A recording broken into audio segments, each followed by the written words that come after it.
volám k Tebe, Pane. Pane, počuj môj hlas,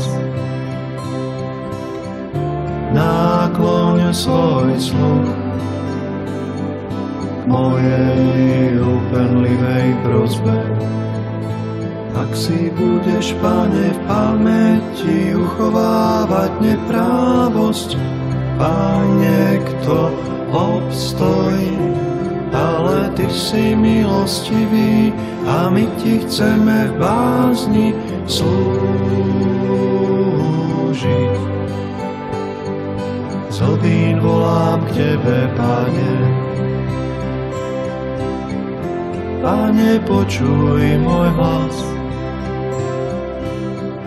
nákloň svoj sluch k mojej úpenlivej prosbe. Spolieham sa na Teba, Pane, moja duša sa spolieha na Tvoje slovo. Moja duša očakáva Pána večmi ako strážcovia denicu. Zlobím volám k Tebe, Pane. Pane, počuj môj hlas, nákloň svoj sluch k mojej úpenlivej prosbe. Večmi ako strážcovia dennicu očakáva Izrael Pána.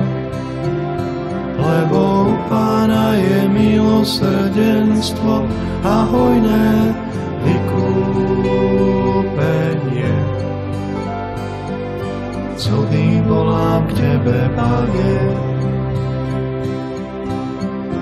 Pane, počuj môj hlas,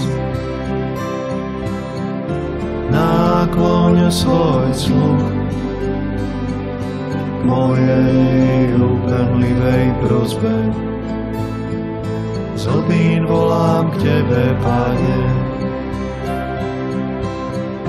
Pane, počuj môj hlas,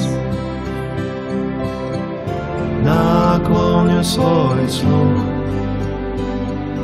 k mojej úpenlivej prosbe.